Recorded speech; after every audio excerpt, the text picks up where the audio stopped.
ये हमारे पास टॉपिक्स हैं CSS के अंदर। How to add CSS selectors, colours, background, borders, height और विड्थ। हम इन टॉपिक्स को वन बाय वन एक्सप्लोर करेंगे और उसके बाद ये जो हमने एक पोस्ट बनाई थी how to become a front end developer, हम इन कंसेप्ट्स को यूज़ करते हुए इस ब्लॉग पोस्ट को स्टाइल करेंगे। तो आइए स्टार्ट करते हैं। सबसे पहले हम देखते हैं कि आपने CSS को ऐड कैसे करना है। तो हम VS कोड के अंदर जाते हैं। यहाँ पे हमारे पास स्टार्ट करते हैं जी, how to add CSS। Basically जब एक ब्राउज़र रीड करता है स्टाइल शीट को, तो एक्चुअली आपके डॉक्यूमेंट को according to the style sheet वो उसको डिज़ाइन कर देता है। हमारे पास एक फ़ाइल है HTML की और दूसरी फ़ाइल है स्टाइल की, style.css। तो बेसिकली आपने जो भी स्टाइल अप्लाई किए हैं HTML डॉक्यूमेंट के ऊपर, तो जब ब्राउज़र के अंदर वो डॉक्यूमेंट आपका ओपन होगा, तो according to the style sheet आपने स्टाइल शीट के अंदर जो जो स्टाइल अप्लाई किया है, जो जो आपने डेफिनेशन लिखी है, उसके अकॉर्डिंग आपका जो डॉक्यूमेंट है वो स्टाइल हो जाएगा। तो हमारे पास there are 3 ways to insert CSS। पहली एक्सटर्नल CSS है, इंटरनल CSS और इनलाइन CSS। सबसे पहले हम देखते हैं कि इनलाइन CSS क्या है। हम अपने डॉक्यूमेंट के अंदर इनलाइन CSS कैसे इंसर्ट करते हैं। तो यहाँ पे मैं एक टैग ले लेता हूँ H1 और दिस इज़ हेडिंग 1। अब यहाँ पे मैं इसको स्टाइल करना चाह रहा हूँ, मैं इसका जो कलर है वो चेंज करना चाहता हूँ। तो हम क्या करेंगे, ओपनिंग टैग के अंदर एक एट्रीब्यूट है जिसका नाम है स्टाइल। हम स्टाइल एट्रीब्यूट को यूज़ करेंगे और यहाँ पे मैं एक प्रॉपर्टी यूज़ करूँगा कलर, और उसके बाद इसकी जो प्रॉपर्टी है कोई भी मैं कलर चूज़ कर लेता हूँ, ब्लू वायलेट। एंटर किया, कंट्रोल S, और हम अगर गो लाइव पे क्लिक करें तो हम इसका इफ़ेक्ट देख लेते हैं। तो हमारी जो वेबसाइट आई है यहाँ पे देखें, दिस इज़ हेडिंग 1। इसका जो कलर है वो चेंज हो चुका। तो बेसिकली जब आप एक एलिमेंट के अंदर स्टाइल अप्लाई करते हैं तो उसको हम कहते हैं इनलाइन स्टाइल। ओके, उसके बाद हमारे पास आता है इंटरनल CSS। और इंटरनल CSS हम कहाँ पे अप्लाई करेंगे, आपने आना है हेड टैग के अंदर और आप यहाँ पे आ जाएं। टाइटल के बाद आप एक स्टाइल टैग यूज़ करें, स्टाइल। तो यहाँ पे देखिए हमारे पास स्टाइल टैग ओपन और क्लोज हो चुका, और यहाँ पे हम सारा का सारा स्टाइल अप्लाई करेंगे। मिसाल के तौर पे यहाँ पे मैं एक पैराग्राफ टैग यूज़ करता हूँ और इसके अंदर हम लिखते हैं this is a paragraph 1। Okay, अब अगर मैं इसका जो स्टाइल अप्लाई करना चाहता हूँ, मैं इसका कलर चेंज करना चाहता हूँ, तो हम क्या करेंगे, यहाँ पे जस्ट आ P टैग लिखें, ओपनिंग और कर्ली ब्रैकेट्स, और यहाँ पे मैं इसका कलर डिफाइन कर देता हूँ। इसमें कलर आ जाता है हमारे पास ब्राउन। ओके, कंट्रोल S किया और यहाँ पे आप जाएं तो ये देखिए हमारे पास जो पैराग्राफ है उसका कलर चेंज हो चुका। तो यहाँ पे जो आप स्टाइल अप्लाई करते हैं इसको हम कहते हैं इंटरनल CSS। नेक्स्ट हमारे पास आ जाता है एक्सटर्नल CSS। और एक्सटर्नल CSS के लिए हम क्या करते हैं, यहाँ पे एक फ़ाइल क्रिएट करते हैं। न्यू फाइल पे गए और यहाँ पे मैं फ़ाइल का नाम रखता हूँ style.css। एंटर किया तो ये हमारे पास जो है ना एक एक्सटर्नल CSS बन के आ चुकी। अब हम करना ये चाहते हैं कि index.html के अंदर आएँ। यहाँ पे मैं एक हेडिंग यूज़ करता हूँ H2 और मैं लिखता हूँ this is a heading 2। Enter किया। अब एक्चुअली मैं इसके ऊपर बॉर्डर अप्लाई करना चाहता हूँ H2 के ऊपर। तो हम क्या करेंगे, style.css के अंदर जाएंगे। तो मेरे पास मैं किस पे बॉर्डर अप्लाई करना चाह रहा हूँ, H2 टैग के ऊपर। तो हम यहाँ पे H2 यूज़ करेंगे, ओपनिंग और क्लोजिंग कर्ली ब्रैकेट। यहाँ पे हम क्या करेंगे, उसका जो कलर है वो डिफाइन कर देते हैं। कलर हमारे पास आ जाता है एक्वा, और उसके बाद हम इसका जो रखते हैं बॉर्डर। बॉर्डर में हमारे पास आ जाएगा 2 पिक्सल इसकी विड्थ है, और स्टाइल जो है वो बेसिकली डॉटेड है, और उसके बाद इसका जो कलर है वो है रेड। कंट्रोल एस किया। अब यहाँ पे है क्या करेंगे, हेड टैग के अंदर हमने यहाँ पे एक्चुअली वो जो स्टाइल शीट है जो हमने बनाई है, ये वाली style.css, हम यहाँ पे लिंक करेंगे HTML डॉक्यूमेंट के साथ। तो कैसे लिंक करते हैं, जस्ट आपने यहाँ पे एंटर करना है लिंक। तो यहाँ पे जो आ रहा है लिंक कॉलन CSS, आप इस पर क्लिक करें तो ये देखिए उसने ऑटोमेटिकली यहाँ पे जो आपने स्टाइल के लिए फ़ाइल क्रिएट की है style.css, तो यहाँ पे वो फाइल आ चुकी। इसका मतलब है कि सक्सेसफुली आपने style.css को index.html के साथ ऐड कर दिया है। अब मैं अगर इसका आउटपुट देखना चाहता हूँ तो जस्ट मैं ब्राउज़र के अंदर जाऊँगा। तो यहाँ पे देखें H2 टैग के ऊपर एक तो हमने उसका कलर चेंज किया और उसके बाद हमने बॉर्डर अप्लाई कर दिया। उसका जो स्टाइल है वो बेसिकली डॉटेड है। तो यहाँ पे अगर मैं रिकॉल करते जाऊँ तो बेसिकली हमारे पास 3 मेथड्स हैं अपने CSS को HTML के अंदर इंसर्ट करने के। तो पहला है इनलाइन। जब आप एक एलिमेंट के अंदर स्टाइल लिखते हैं तो उसको कहते हैं इनलाइन। जब आप हेड टैग के अंदर स्टाइल अप्लाई करते हैं तो उसको बोलते हैं इंटरनल। जब आप सेपरेट फाइल क्रिएट करते हैं that is called external CSS। और कीप इन माइंड हम एक्सटर्नल जो CSS है उसको रिकमेंड करते हैं। हम कभी भी एलिमेंट में स्टाइल अप्लाई नहीं करते और हेड टैग के अंदर भी रिकमेंडेड नहीं है। जब आपने प्रोफेशनल रियल टाइम प्रोजेक्ट बनाना है तो हम CSS के लिए एक अलग से सेपरेट फाइल बनाएंगे और उसके अंदर तमाम के तमाम स्टाइल अप्लाई करेंगे। ओके, तो यहाँ पे हमने देख लिया कि एक्चुअली आपने CSS को कैसे ऐड करना है। नेक्स्ट हम मूव करते हैं CSS सेलेक्टर्स के ऊपर। Basically a CSS selector select the HTML document you want to style। ये जो सेलेक्टर्स हैं इनको हम यूज़ करते हैं कि अगर हमारे पास कोई भी टैग है जैसे कि H1 है, P टैग है, H2 टैग है, अगर आपने इन पे कुछ स्टाइल अप्लाई करना है तो लाजमन हमें इनको पहले सेलेक्ट करना पड़ेगा और सेलेक्ट करने के बाद हम जो स्टाइल अप्लाई करना चाहते हैं वो करेंगे।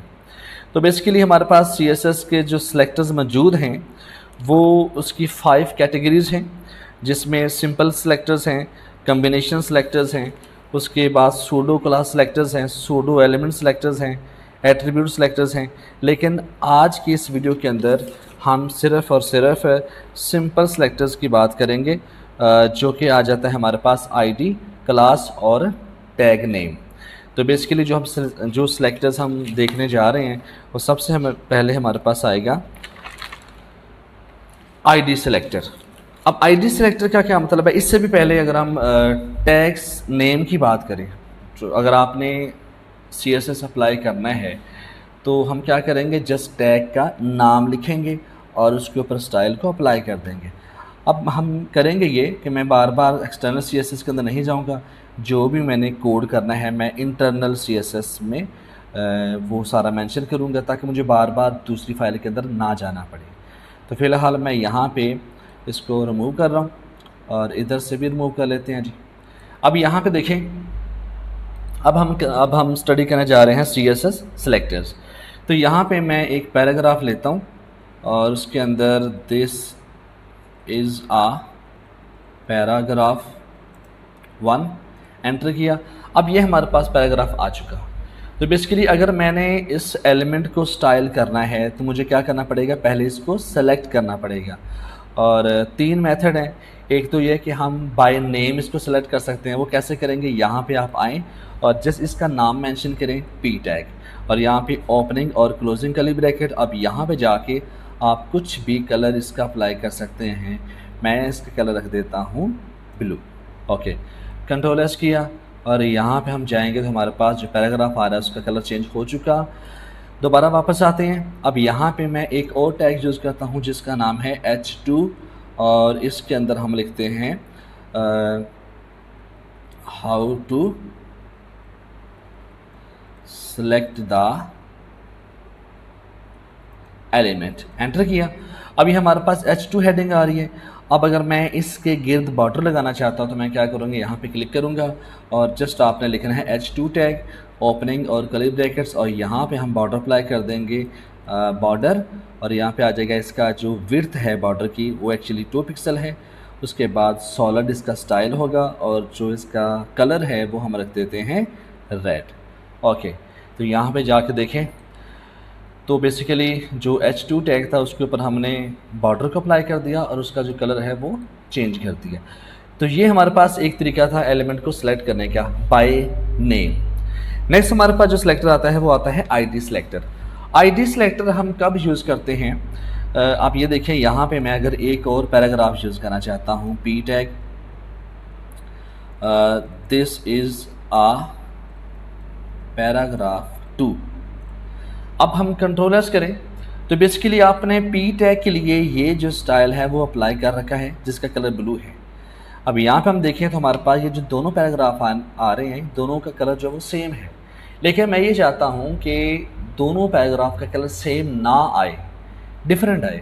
लेकिन हुआ ये है कि क्योंकि मैंने पी टैग का इस्तेमाल किया, इसका मतलब है कि आपके डॉक्यूमेंट के अंदर जहाँ जहाँ पे पी टैग होगा सब का कलर ब्लू हो जाएगा। लेकिन मैं ये चाहता हूँ कि इन पैराग्राफ का कलर डिफरेंट हो, तो डिफरेंट के लिए हम क्या करेंगे, हम आईडी सिलेक्टर का इस्तेमाल करेंगे। आईडी सिलेक्टर हम क्यों यूज़ करते हैं? Basically use the ID attribute of an HTML to select a specific element. Basically ये एक यूनिक प्रॉपर्टी है। अगर आपने किसी टैग को, किसी एलिमेंट को अगर आपने स्टाइल करना है तो हम आईडी यूज़ करेंगे। बेसिकली इससे होता ये है कि आपने यूनिक स्टाइल अप्लाई करने हैं। The ID of an element is unique within a page, so the ID selector is use to select the unique element. तो ये बेसिकली हम इस तरह से इसको डिफ़ाइन कर सकते हैं। तो कैसे करेंगे? आपने करना ये है कि इस पैराग्राफ टैग के अंदर मैं आईडी लिखूँगा, हमारे पास एक एट्रीब्यूट है, इक्वल किया तो ऑटोमेटिकली हमारे पास उसका सिंटैक्स आ जाएगा। यहाँ पे मैं इसका जो कलर है वो मेंशन करना चाहता हूँ। कौन सा कलर आएगा? रेड। ओके, अगर हम रेड कर लेते हैं, बेसिकली यहाँ पे हम क्या करेंगे, जस्ट आपने आईडी का नेम मेंशन करना है।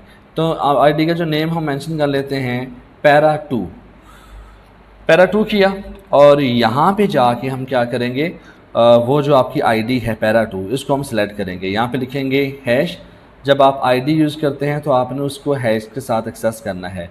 यहाँ पे आएगा पैरा 2 और ओपनिंग और क्लोजिंग कर्ली ब्रैकेट। अब यहाँ पे देखें, जब आप टैग के नाम के साथ उसको सेलेक्ट कर रहे थे तब हम क्या करते थे, जस्ट टैग का नाम लिखते थे। लेकिन यहाँ पे हम क्या कर रहे हैं, उस पैराग्राफ का, उस एलिमेंट का नाम नहीं लिख रहे, टैग का नाम नहीं लिख रहे, बल्कि जो हमने आईडी बनाई है उस आईडी को यहाँ पे लिखेंगे हैश पैरा 2। और अब यहाँ पे मैं अगर इसका कलर अप्लाई करता हूँ हमारे पास आ जाएगा कलर, हम कुछ भी ले लेते हैं, ये वाला। तो यहाँ पे देखें हमारे पास 2 पैराग्राफ थे, ये देखें तो दोनों का जो कलर है वो डिफरेंट हो चुका। इसका मतलब है अगर आपने कोई यूनिक स्टाइल अप्लाई करना है तो देन आप यूज़ करते हैं आईडी सिलेक्टर। ये आईडी सिलेक्टर ऐसी है जैसे आपकी क्लास के अंदर जितने भी स्टूडेंट्स हैं सबका जो रोल नंबर है वो यूनिक है, क्योंकि जो सेम नाम है, एक नाम के जो स्टूडेंट हैं वो मल्टीपल हो सकते हैं, लेकिन जो रोल नंबर है, अगर आपका रोल नंबर 1 है तो वो सिर्फ आपको ही रोल नंबर साइन होगा, 1 रोल नंबर किसी और का नहीं हो सकता। तो जैसे आपकी क्लास के अंदर आपका जो रोल नंबर है वो यूनिक होता है, इसी तरह CSS के अंदर अगर आपने यूनिक स्टाइल अप्लाई करना है किसी एलिमेंट के ऊपर तो हम यूज़ करेंगे आईडी सिलेक्टर। उसके बाद हमारे पास आ जाता है क्लास सिलेक्टर। तो क्लास सिलेक्टर कैसे यूज़ करते हैं, जस्ट आप यहाँ पे आएँ VS कोड के अंदर और यहाँ पे आके मैं एक और पैराग्राफ टैग लेता हूँ और उसके अंदर मैं लिखता हूँ this is a paragraph 3, enter किया।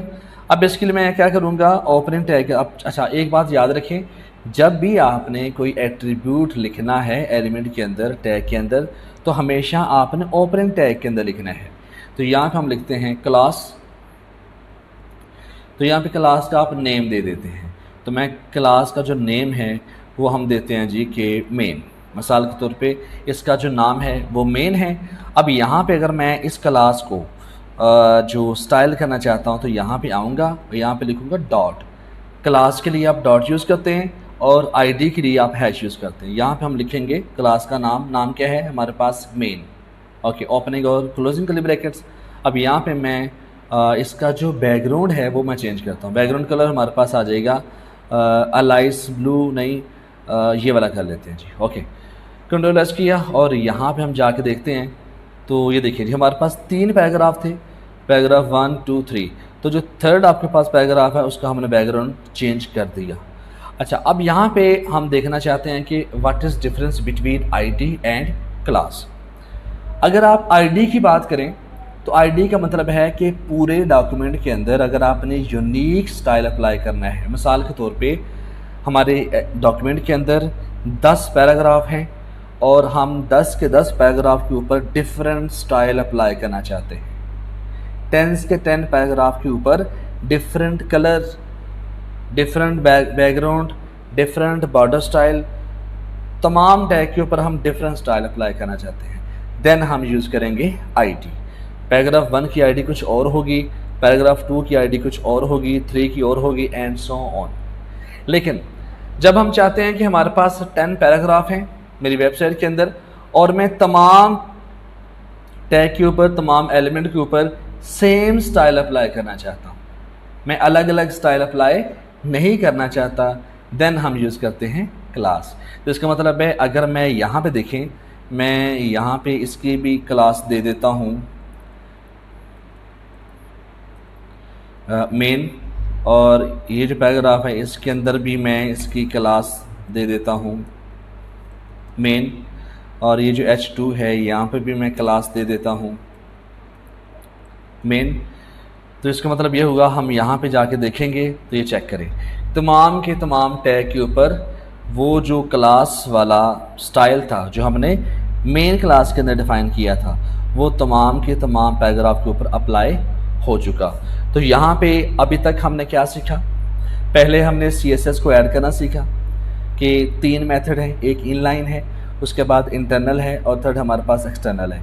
उसके बाद हमने सीखा कि बेसिकली जब आप स्टाइल अप्लाई करेंगे, अच्छा ये देखिए ऐसे है ना कि जब आप MS वर्ड के अंदर, जब आप MS वर्ड डॉक्यूमेंट के अंदर कुछ लिख रहे होते हैं तो अगर आपने किसी लाइन का, किसी वर्ड का साइज़, उसका कलर या उसका फॉन्ट चेंज करना चाहते हैं तो हम क्या करते हैं, सबसे पहले कंट्रोल A करके तमाम का तमाम जो टेक्स्ट है वो सिलेक्ट कर लेते हैं। जब तक आप टेक्स्ट को सिलेक्ट नहीं करेंगे आप उसकी फॉर्मेटिंग नहीं कर सकते, कोई स्टाइल अप्लाई नहीं कर सकते।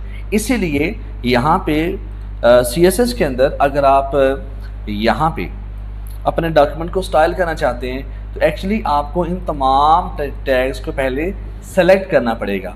और उसमें हम जो पढ़ रहे थे वो पहला था कि बाय नेम, मतलब कि टैग का नेम आप यूज़ करें, जैसे ये जो हमने यूज़ किया यहाँ पे कि जैसे आप टैग का नाम लिखें, ओपनिंग और कर्ली ब्रैकेट्स, यहाँ पे जो भी आप स्टाइल अप्लाई करेंगे लिखेंगे वो आपका स्टाइल अप्लाई हो जाएगा।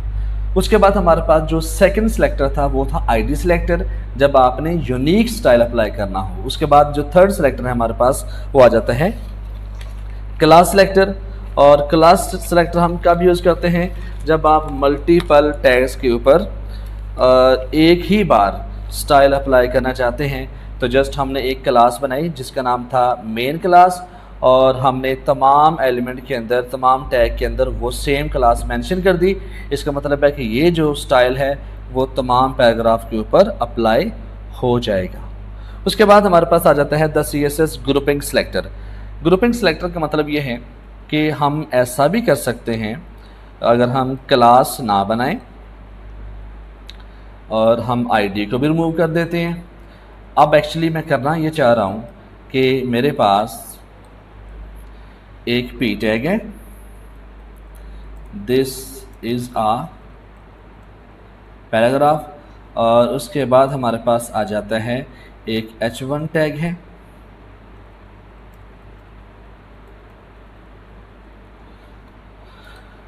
और ऐसे हमारे पास एक H3 टैग है। ओके, अब हम अगर इसको ग्रुपिंग करें, मैं P, H1 और H3 पे स्टाइल अप्लाई करना चाहता हूँ, तो हम यहाँ पे क्या करेंगे, यहाँ पे पहले आप लिखेंगे P, कॉमा लगा के H1, कॉमा लगा के H3, ओपनिंग और क्लोजिंग कर्ली ब्रैकेट। तो यहाँ पे मैं इसका कलर अप्लाई कर देता हूँ कौन सा कलर करते हैं, कोई यूनिक कलर, ये वाला ठीक है जी। ओके, कंट्रोल एस किया, यहाँ पे जाके देखेंगे तो ये चेक करें जी, तमाम एलिमेंट्स के ऊपर आपका स्टाइल अप्लाई हो चुका। इसको हम क्या बोलते हैं, ग्रुपिंग सेलेक्टर। इसका मतलब ये है कि जितने भी आपने अपने डॉक्यूमेंट के अंदर टैग यूज़ किए हैं, पैराग्राफ टैग है, H1 टैग है, H3 टैग है, तो आप यहाँ पे जस्ट कोमा लगा के तमाम के तमाम टैग्स के ऊपर स्टाइल अप्लाई कर सकते हैं। तो ये थे हमारे पास सेलेक्टर्स।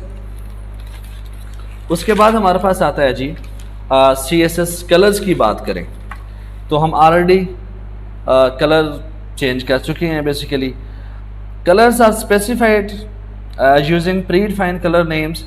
एक तो हम यहाँ पे कलर का नेम यूज़ कर रहे हैं। बेसिकली ये देखिए, ये क्या है, कलर का नेम है। मैं अगर यहाँ पे क्लिक करूँ तो मेरे पास एक कलर पिकर आ जाता है, ये वाला, ये RGB red green blue. Basically these are the primary colours. तो जितने भी आपके पास कलर बनते हैं वो इन 3 कलर से मिलकर बनते हैं।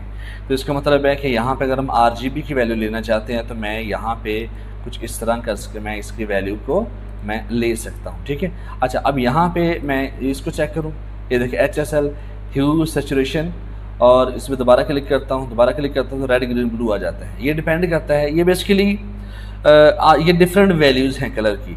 आप RGB के अंदर अगर वैल्यू देना चाहते हैं तो आप ये यूज़ कर सकते हैं। उसके बाद आप हेक्सा के अंदर देना चाहते हैं तो आप हेक्सा क्लिक कर सकते हैं। तो इस तरह आप कलर को पिक कर सकते हैं। तो बेसिकली जो कलर है वो एक बहुत बड़ा टॉपिक है, हम इसको डेप्थ में जाकर स्टडी करेंगे एक सेपरेट वीडियो के अंदर। फ़िलहाल अभी के लिए आपने जो देखना है वो बेसिकली ये है कि आप एक कलर प्रॉपर्टी को यूज़ करते हुए उसकी जो वैल्यू है, मतलब आप कोई भी कलर नेम या उसका जो हेक्सा कोड है वो आप मेंशन कर सकते हैं। अब यहाँ पे मिसाल के तौर पे यहाँ पे हम जाएं और मैं एक वेबसाइट सर्च करता हूँ कलर्स, और इसको आप ओपन करें। ये बड़ी बेहतरीन वेबसाइट है कलर्स के लिए। तो सम टाइम होता ये है कि हमारा जो क्लाइंट है वो हमें कलर की जो स्कीम है वो भी शेयर करता है। वो आपको कलर के कोड सेंड करेगा कि ये आप कोड यूज़ करें हमारी वेबसाइट के अंदर। अब वो जो कोड हम कहाँ से देखेंगे, हमें कैसे मिलेंगे, तो आपने करना यह है कि स्टार्ट द जनरेटर पे क्लिक कर दें। ले जी, ये हमारे पास आ चुके हैं डिफरेंट कलर्स। बड़ी बेहतरीन वेबसाइट है, ये चेक करें। जस्ट आपने कीबोर्ड से स्पेस बार पे क्लिक करना है। जैसे आप क्लिक करेंगे तो ये जो कलर्स है वो चेंज होते जाएंगे। ये चेक करें, लुक एट दिस। इसका मतलब है अब ये जो है इनका क्या है, ये हेक्सा कोड है। अगर मैं ये वाला कलर या इनमें से कोई भी कलर, ये वाला कलर चूज़ करना चाहता हूँ तो जस्ट मैं क्या करूँगा, यहाँ पे क्लिक करूँगा। इसका मतलब कॉपी हेक्सा कोड, मैंने इसको कॉपी किया और मैं VS कोड के अंदर आता हूँ और मैं इसका जो कलर है वो मैं चेंज कर देता हूँ। यहाँ पे आके कंट्रोल B किया तो इसका मतलब वो जो हेक्सा कोड है हम यहाँ पे आके पेस्ट कर देंगे। कंट्रोल S करेंगे तो बेसिकली जो आपका P टैग है वो चेंज हो चुका होगा। और क्यों नहीं अप्लाई हुआ, उसकी वजह यह है कि वो बेसिकली इसको अप्लाई कर रहे हैं और ऊपर वाले को अप्लाई नहीं कर रहा। मैं इसको भी ख़त्म कर देता हूँ और जस्ट P टैग का जो मैं इफ़ेक्ट देना चाहता हूँ तो अपने रकम में जाऊँगा और यहाँ पे हमारे पास है एक्चुअली हमने किसका स्टाइल अप्लाई किया जी। ओके, अच्छा, अब यहाँ पे जो है ना ये बेसिकली हेक्सा के अंदर वैल्यू को पिक नहीं कर रहा बेसिकली। और दोबारा हम देखते हैं जाके इसका जो कलर है, ये देखिए, यहाँ पे जाएं और हमने कलर कौन सा देखा था, यहाँ पे। अगर मैं इसको, ये वाला जो कलर है ना, इसको मैं कंट्रोल C करूँ कॉपी और यहाँ पे आके हम कर देते हैं कंट्रोल V।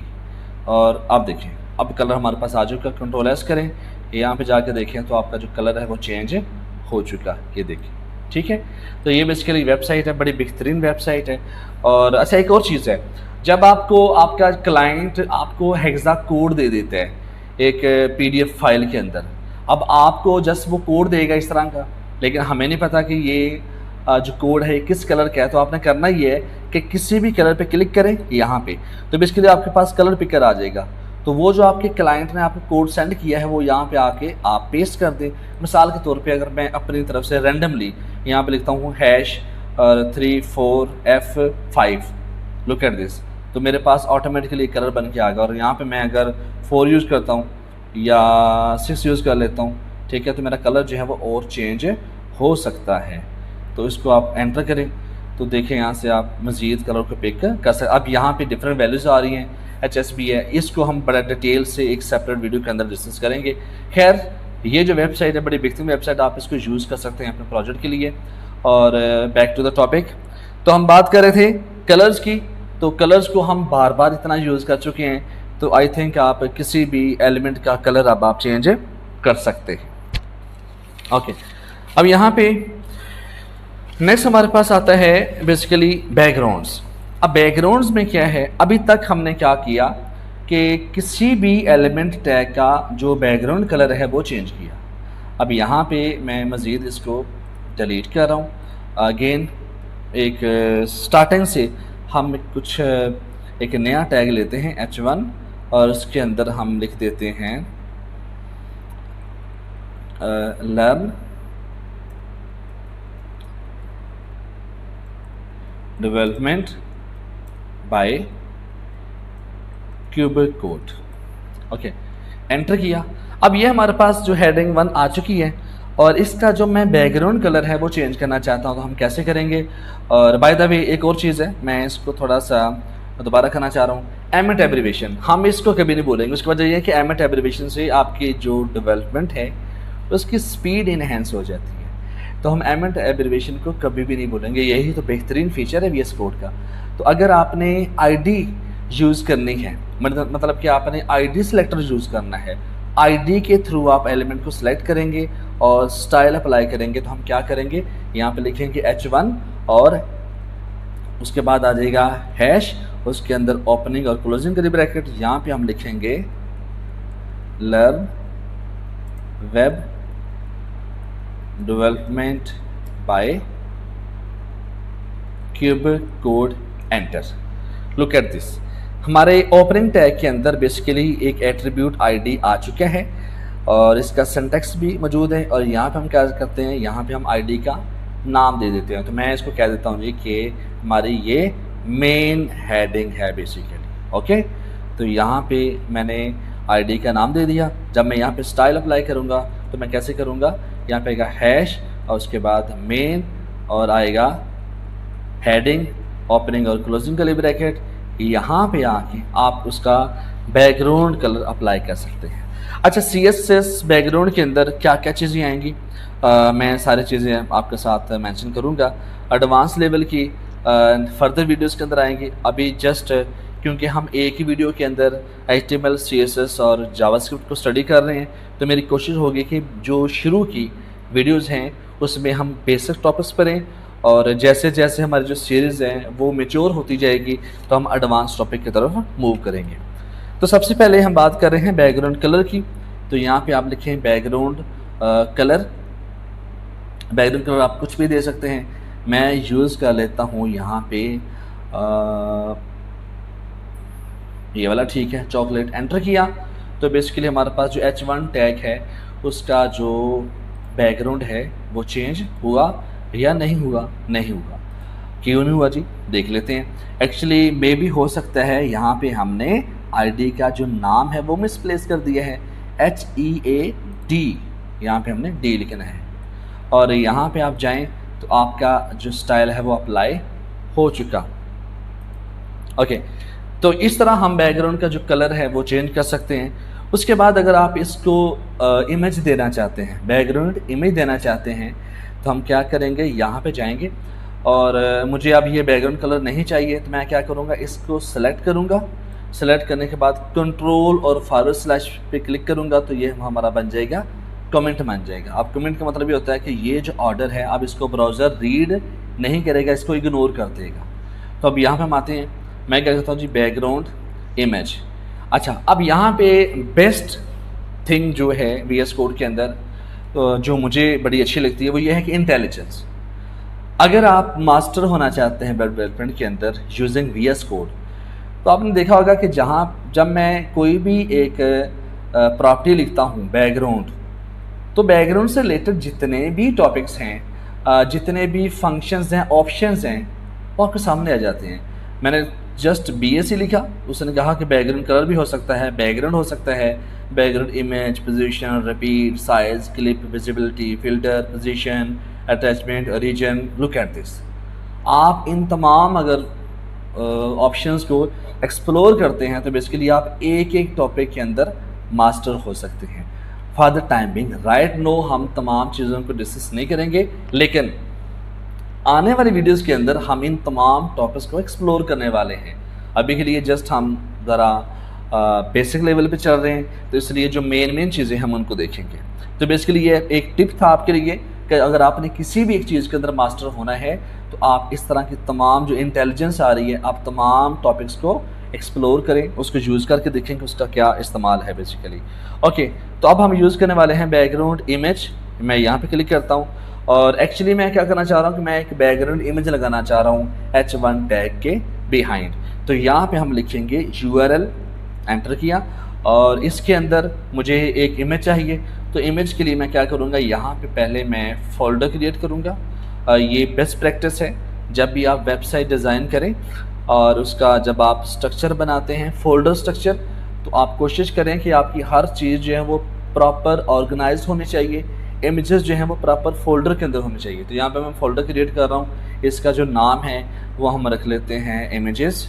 एंटर किया और अब मैं यहाँ पे आता हूँ और मैं कुछ फ़ोटो देखना चाहूँगा और मैंने फ़ोटो जो देख ली कौन सी, मिसाल तौर पे हम इस फ़ोटो को देख लेते हैं। यहाँ पे आएँ और VS कोड के अंदर आप ले आएँ और यहाँ पे आके ये जो फ़ोल्डर है इमेज वाला, इसके अंदर आप ड्रॉप कर दें तो एक्चुअली जो आपकी इमेज है वो यहाँ पे आ चुकी है। ओके, तो अब आपने करना ये है कि जस्ट URL के अंदर आप / लिखें तो ऑटोमेटिकली बड़ी बेहतरीन इंटेलिजेंस है VS कोड के अंदर। उसने ऑटोमेटिकली देख लिया कि आपका जो एक्सप्लोरर है उसके अंदर क्या क्या पड़ा है। उसने बता दिया कि जनाब इमेजेस का फ़ोल्डर पड़ा है, उसके बाद index.html फाइल पड़ी है और style.css। तो हमने कहा कि जनाबे वाला इमेजेस फ़ोल्डर के अंदर जाओ और उसके अंदर क्या है, ये वाली इमेज है, दैट्स इट। और हमने इसको सेट कर लिया। अब यहाँ पे हम जाके देखते हैं तो बेसिकली आपके पास ये जो इमेज आ चुकी। अब आपको इमेज, आपको लग रहा है कि कलर है, ये कलर बिल्कुल भी नहीं है, ये बेसिकली एक इमेज है। अभी आपको क्यों क्लियर नज़र नहीं आ रही, उसकी वजह यह है कि हमारी ये जो हेडिंग है इसकी हाइट और जो विड्थ है, विड्थ तो आपकी 100% है लेकिन जो हाइट उसकी कम है। अगर मैं यहाँ पे थोड़ा सा चेंज करूँ, मैं यहाँ पे आके इसकी अगर हाइट डिफ़ाइन कर दूँ कि इसकी जो हाइट है वो है 400 पिक्सल, तो यहाँ पे आप देखें जाके, ये चेक करें, अभी भी आपको वो कंप्लीट इमेज नज़र नहीं आ रही। तो अगर मैं यहाँ पर लिख देता हूँ कि आपकी जो हाइट है वो 100% है और यहाँ पे आप देखें थोड़ा सा मिस्टेक हमारे पास हो गया, 100% ये भी फिलहाल हम करना चाह रहे हैं। जस्ट हम इसकी पिक्सल के अंदर हम क्या देते हैं जी, 800 पिक्सल। तो यहाँ पे आए तो ये देखिए जी, अब हमारे पास ये इमेज है आ चुकी। तो ये हमारे पास ये क्या है, बैकग्राउंड इमेज है और इसके ऊपर जो आपका टेक्स्ट आ रहा है बेसिकली, ठीक है। तो ये हम यूज़ करते हैं बैकग्राउंड इमेज के थ्रू। उसके बाद अगर हम जस्ट एक छोटी सी इमेज यूज़ करना चाहते हैं, और एक और चीज़ भी है, क्योंकि जो इमेज है इसका जो साइज़ है वो काफ़ी ज़्यादा है और यहाँ पे मैं अगर ये देखें ना, हमारे पास स्क्रॉल बन रहा है, मैं इसका अगर साइज़ वगैरह कम कर दूँ तो उससे हो सकता है कि जो इमेज है वो रिपीट हो रही हो, या तो x एक्सेस पे या y एक्सेस के ऊपर। अब यहाँ पे हम एक और चीज़ देखते हैं बैकग्राउंड इमेज के अंदर, वो हम इमेज को चेंज करके देखते हैं। यहाँ पे आप जाएं और इमेज हम देख लेते हैं, ये वाली इमेज ले आते हैं और VS कोड के अंदर लेके आए और हमने फ़ोल्डर के अंदर डाल दिया। अब हम जो है यहाँ पे इमेज को चेंज करना चाह रहे हैं तो क्या करेंगे, यहाँ पे जस्ट आपने इमेज का नाम चेंज करना है /। अब आप इमेज फ़ोल्डर के अंदर गए, अब हमारे पास दो इमेजेस आ रही हैं, पहली और दूसरी। तो जब मैं दूसरी इमेज पे क्लिक करता हूँ तो Ctrl+S करें, आप यहाँ पे जाएं तो ये चेक करें, अब ये 2 बार आपकी इमेज आ रही है, ये रिपीट हो रही है बेसिकली। तो मैं क्या करना चाहता हूँ, मैं रिपीट नहीं करना चाहता, ठीक है। अब मज़ीद अगर मैं इसका साइज़ और छोटा लूँ, छोटी इमेज लूँ, तो आपको ऐसा लगेगा कि जैसे एक ही इमेज बार बार रिपीट हो रही है x एक्सेस पे और y एक्सेस पे। तो अगर आप चाहते हैं कि मेरी जो इमेज है वो रिपीट ना हो, जैसे कि ये इमेज है उसके बाद फिर ये रिपीट हो गई है, अगर आप रिपीट नहीं करना चाहते तो जैसे आप क्या करें, यहाँ पे आके आप लिखें बैकग्राउंड रिपीट, बैकग्राउंड रिपीट। अब रिपीट की जो वैल्यूज़ हैं वो क्या है, एक तो है नो रिपीट, अगर आप रिपीट नहीं करना चाहते तो आप नो रिपीट कर दें, अगर आप रिपीट करना चाहते हैं रिपीट पे क्लिक करें, अगर आप सिर्फ एक्स एक्सिस पे रिपीट करना चाहते हैं तो जस्ट आप रिपीट एक्सिस पे करें। इसका मतलब है जस्ट एक्स एक्सिस पर रिपीट होगा, वाई एक्सिस पर रिपीट नहीं होगा। और अगर आप वाई एक्सिस पर रिपीट करना चाहते हैं तो एक्स की जगह आप लिख दें वाई, कंट्रोल एस किया तो यहाँ पे आप देखें अब उसने वाई एक्सिस पर रिपीट करेगा, वो एक्सिस पर रिपीट नहीं करेगा। और जब आप इमेज का साइज़ और छोटा लेंगे फिर आपको वाज़ा अल्फाज में पता चलेगा कि एक्चुअली आपकी जो इमेज है वो रिपीट कैसे हो रही है। ओके, तो यहाँ पे हमने क्या देख लिया, यहाँ पे दोबारा जाएं, कोलन को दोबारा एंटर करें। अब देखें मैं आपको कह रहा हूँ कि आप अगर रिपीट नहीं करना चाहते तो नो रिपीट पे क्लिक करें, अगर आप एक्सेस पे करना चाहते हैं, वाई एक्सेस पे करना चाहते हैं तो आप कर सकते हैं। फिलहाल हम क्या करना चाहते हैं, नो रिपीट। मैं चाहता हूँ कि मेरे पास एक ही इमेज आए, कोई रिपीट ना हो। अब ये देखें ये सिंगल इमेज हमारे पास शो हो रही है। उसके बाद हमारे पास आ जाता है जी बैकग्राउंड अटैचमेंट। बैकग्राउंड अटैचमेंट का क्या मतलब है, इसके लिए हम थोड़ा सा चेंज करते हैं अपना HTML। हम करना ये चाहते हैं कि एक div टैग लेते हैं बेसिकली। और div टैग क्या है, div टैग एक्चुअली हमारे पास एक स्क्रीन को डिवाइड करने के लिए हम यूज़ करते हैं। बेसिकली जो टैग है हमारा, ये जो डॉक्यूमेंट है, ये जो हमारा वेब पेज है, अगर हम ये चाहते हैं कि इतना जो एरिया है ये हेडर के लिए हो जाए, उसके नीचे नेविगेशन बार आ जाए, उसके बाद साइड बार आ जाए, फिर फुटर आ जाए, इसका मतलब है आप अपने वेब पेज को डिवाइड करना चाह रहे हैं डिफरेंट सेक्शंस के अंदर, डिफरेंट पार्ट्स के अंदर। तो वेब पेज की डिवीजन के लिए हम क्या यूज़ करते हैं, डिव टैग यूज़ करते हैं। ओके, तो यहाँ पे हमने डिव टैग यूज़ कर लिया। और उसके बाद मैं यहाँ पे इसका जो स्टाइल अप्लाई नहीं करना चाह रहा, तो मैं डिव के अंदर ही हम एक आईडी ले लेते हैं। आईडी इज़ इक्वल है कंटेनर, कंटेनर। और यहाँ पे हमने कह दिया कि ये हमारे पास क्या है, एक कंटेनर है बेसिकली। ओके, तो यहाँ पे आप एक पैराग्राफ टैग ले लें और उसके अंदर हम लॉरम लिखें। एंटर, हमारे पास रैंडम टेक्स्ट आ चुका और मैं यहाँ पे जाता हूँ और हैश टैग यूज़ किया और हमारे पास आ गया कंटेनर। यहाँ पे हम अप्लाई कर देते हैं, इसकी हम विड्थ रखते हैं, विड्थ इसकी आ जाती है 400 पिक्सल और इसकी जो हाइट है वो हमारे पास आ जाती है, एक्चुअली हम हाइट को 400 पिक्सल रख लेते हैं और उसकी जो विड्थ है उसको हम कर देते हैं 600। कंट्रोल एस करें। उसके बाद मैं अप्लाई कर देता हूँ बॉर्डर, बॉर्डर एंटर करें। पहली जो वैल्यू आती है बॉर्डर की वो हमारे पास होती है कि बॉर्डर की जो विड्थ है वो कितनी होगी, मैं कहता हूँ कि वो आ जाए 2 पिक्सल। उसके बाद बॉर्डर का जो स्टाइल है हमने फर्दर इसको देखना है कि बॉर्डर क्या है, बेसिकली इस प्रॉपर्टी को यूज़ कैसे करते हैं, कितने स्टाइल होते हैं। तो जस्ट हम यहाँ पर लिखते हैं जी कि सॉलिड बॉर्डर आएगा, उसके बाद आप कलर डिफाइन करेंगे तो कलर हमारे पास आ जाएगा ब्लू। इसका मतलब है ये जो बॉर्डर के आगे जो 3 वैल्यू आ रही हैं, ये जो है ये विड्थ है, ये आपका बॉर्डर का स्टाइल है और ये आपका बॉर्डर का कलर है। ओके, यहाँ पे कंट्रोल एस किया और यहाँ पे गए तो हमारे पास है स्टाइल अप्लाई नहीं हुआ। अब जस्ट आप देख लें एक बार, स्पेलिंग चेक कर लें,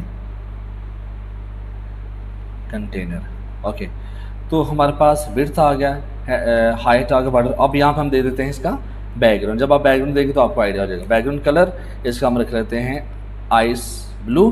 एंटर किया और लुक एट दिस जी, हमारे पास है इसका जो स्टाइल अप्लाई, स्टाइल अप्लाई क्यों नहीं हो रहा, जस्ट आप दोबारा इसको चेक करें।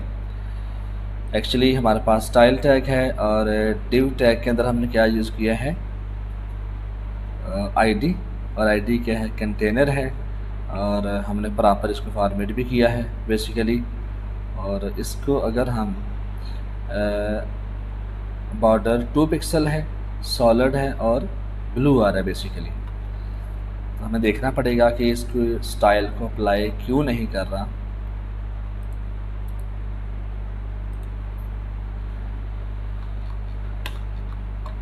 Okay, let me check. Width 600 pixel, height 400 pixel, border हमने डिफाइन कर दिया 2 पिक्सल।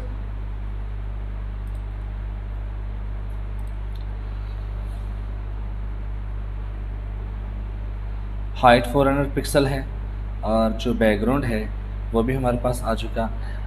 डिव के आईडी जो है वो है कंटेनर। मुझे लगता है कि सी जो हमने कैपिटल लिखा है, यस सी हमने कैपिटल लिखा था जी, वह माइनर मिस्टेक थी लेकिन हमने परेशान, इसने हमें परेशान कर दिया। अच्छा, अब यहाँ पे देखें जी हमारे पास एक कंटेनर आ चुका और इस कंटेनर के अंदर हमने लिखा है एक पैराग्राफ के अंदर। तो मैं इस कंटेनर की जो विड्थ है मैं और ज़्यादा करना चाहता हूँ। यहाँ पे इसको जो विड्थ है वो हम रख देते हैं 1200 पिक्सल। कंट्रोल एस किया, लें जी, ये हमारे पास आ चुका। और यहाँ इसके अंदर जो है अगर हम एक इमेज यूज़ करना चाहते हैं इस कंटेनर के अंदर, तो कैसे यूज़ करेंगे जी? अगर हम बैकग्राउंड इमेज हम यूज़ करना चाहते हैं तो हम क्या करेंगे, इसी के अंदर एक इमेज यूज़ करेंगे बैकग्राउंड इमेज और URL एंटर। और मुझे इमेज देखनी पड़ेगी जिसका साइज़ कम हो। बेसिकली अगर मैं साइज़ कम करना चाहता हूँ, जस्ट मैं इसको देख लेता हूँ कि यहाँ पे आते हैं हम, लोगो हम देख लेते हैं। यहाँ पे आते हैं VS कोड के अंदर आके हमने इस इमेज फोल्डर के अंदर हम यहाँ पे आ गए और industry.html के अंदर गए। यहाँ पे जाके हम क्या करेंगे, // इमेजेस का फोल्डर आ जाएगा। उसके बाद डिफरेंट इमेजेस हैं तो यहाँ पे यंग स्कॉलर का जो लोगो है वो हमने चूज़ कर दिया। कंट्रोल एस करें और यहाँ पे जाएं तो बेसिकली आपको नज़र तो आ रहा है लेकिन है कहाँ पे वो नज़र नहीं आ रहा। तो अभी भी हम इसको चेक करते हैं ये बेसिकली है कहाँ पे। हमें करना ये पड़ेगा कि हम इसकी जो पोजीशन है वो सेट करेंगे। बैकग्राउंड पोजीशन करेंगे कि ये आए टॉप पे और राइट साइड पे। कंट्रोल एस किया। अब जब हम यहाँ पे जाएंगे अभी भी वो हमें शो नहीं हो रहा और इसको देखते हैं कि वो शो क्यों नहीं हो रहा, जैसे हमें देखना पड़ेगा। और मैं अगर एक और चीज़ करना चाहूँ कि इसका जो बैकग्राउंड साइज़ है वो हम देखते हैं। बेसिकली आपको प्ले करना पड़ता है, खेलना पड़ता है इनकी वैल्यूज़ के साथ, इनकी प्रॉपर्टीज़ को एक्सप्लोर करना पड़ेगा। कहाँ पे ये बिल्कुल भी हार्ड एंड सॉफ्ट रूल नहीं है कि CSS के अंदर हर चीज़ वेल डिफाइन है जी, हमने ऐसे करना है। बेसिकली आपको देखना पड़ेगा क्योंकि आपका जो कंटेनर है वो डिफरेंट साइज़ का हो सकता है, छोटा बड़ा हो सकता है, क्योंकि वहाँ पे आपने इमेजेस को कैसे सेट करना है तो आपको इसके साथ खेलना पड़ेगा, इनकी वैल्यूज़ देखना पड़ेगा। अब यहाँ पे मैं बैकग्राउंड साइज़ है उसको अगर मैं कर देता हूँ कंटेन, तो कंट्रोल एस करें तो बेसिकली क्या आ जाएगा, यहाँ पे हमारे पास आ चुका। अब ये इमेज क्यों नहीं आ रही थी, उसकी वजह ये थी कि ये जो इमेज है इसका साइज़ बड़ा था लेकिन हमारा जो कंटेनर है वो छोटा था। तो मैंने क्या किया, उसकी जो बैकग्राउंड साइज़ है उसको मैंने कंटेन कर दिया। मैंने कहा कि जनाब आपकी इमेज जितनी भी साइज़ की हो, फ़िलहाल हमारा जो कंटेनर है उसका जो साइज़ है वो 1200 पिक्सल विड्थ है उसकी और 400 हाइट है, तो आपने इसी के अंदर गुजारा करना है। और अभी आप देखें ये रिपीट भी हो रहा है, 3 बार आ रहा है, तो मैं इसको रिपीट नहीं करना चाहता। हम यहाँ पे करते हैं जी कि बैकग्राउंड रिपीट में हम कर देते हैं नो रिपीट नहीं करे जी। और यहाँ पे हम देखें अब सिर्फ एक इमेज आ रही है ऐसे ही, और ये बैकग्राउंड इमेज है बेसिकली। और हमने यहाँ पे उसके जो बैकग्राउंड पोजीशन है वो उसको भी हमने टॉप राइट, मतलब कि टॉप साइड पे और राइट पे आएगी, हमने इसकी पोजीशन भी बता दी। नेक्स्ट हमारे पास एक चीज़ आती है बैकग्राउंड अटैचमेंट। अब बैकग्राउंड अटैचमेंट जो है, अब हमें करना ये पड़ेगा कि अगर मैं कुछ टेक्स्ट इसके अंदर ज़्यादा लिखूं और मिसाल के तौर पे मैं कुछ पैराग्राफ यूज़ करता हूं इसके अंदर, यहाँ पे मैं इसी टेक्स्ट को जो है लें जी, और यहाँ पे जाके मैंने देखा तो मेरे पास ये कुछ टेक्स्ट आ चुका। और अगर मैं इसको स्क्रीन को रीसाइज़ करता हूँ बेसिकली, और यहाँ से हम इसको रीसाइज़ तो ना खैर करें, बेसिकली जो है ना हमें एक कंप्लीट वो जो देखना पड़ेगा, एक समझ लें कि वेब पेज तैयार करना पड़ेगा जिसके अंदर स्क्रॉल बार आपका आ रहा हो वर्टिकल और हॉरिजॉन्टल। उसमें होगा ये कि जब आप माउस व्हील से जब आप अपने वेब पेज को ऊपर नीचे करेंगे तो ये जो टेक्स्ट है इसके साथ साथ आपकी जो इमेज है वो भी मूव करेगी। एक्चुअली अभी मैं क्या करना चाह रहा हूँ कि जस्ट टॉपिक वाइज कवर कर रहा हूँ। जब हम इसको एक प्रोजेक्ट के अंदर कवर करेंगे तो फिर हम इस चीज़ को इम्प्लीमेंट करेंगे कि एक्चुअली ये जो बैकग्राउंड अटैचमेंट है ये काम कैसे करेगी। तो अगर मैं हर टॉपिक के साथ उसका जो रियल टाइम प्रोजेक्ट बताने लग जाऊँगा तो वो हमारी जो वीडियो है वो काफ़ी लेंथी हो जाएगी। तो इस चीज़ को हम अचीव करेंगे कि बैकग्राउंड अटैचमेंट का क्या मतलब है कि आपने फिक्स करना है इस इमेज को कि मेरा पूरा का पूरा जो पेज है वो स्क्रॉल हो ऊपर नीचे, लेकिन ये जो इमेज है ये फिक्स रहे अपनी जगह पे, ये स्क्रॉल ना हो। और इसको हम अचीव करेंगे जब आप वो जो how to become a front end developer आपकी जो ब्लॉग पोस्ट है उसको जब हम स्टाइल करेंगे तो इसके अंदर ये चीज़ हमारी कवर हो जाएगी इंशाल्लाह। तो ये हमारे पास था बैकग्राउंड, और बैकग्राउंड से रिलेटेड हमने तमाम चीज़ें कर ली।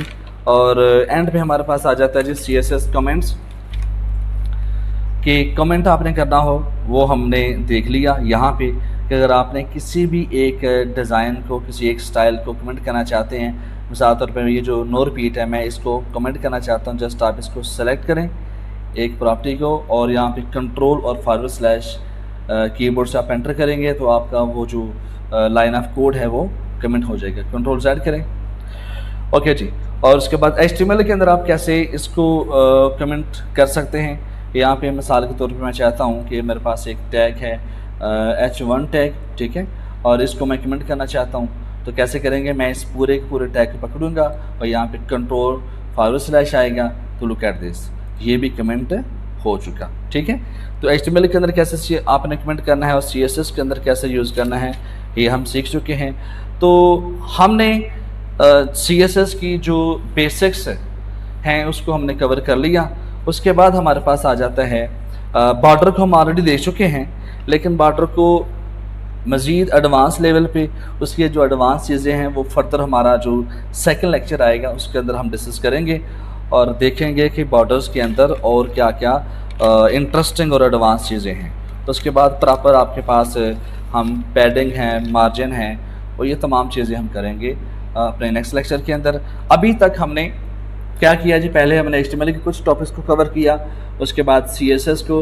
अब हमारा जो थर्ड सेक्शन रहता है वो रहता है जावास्क्रिप्ट का।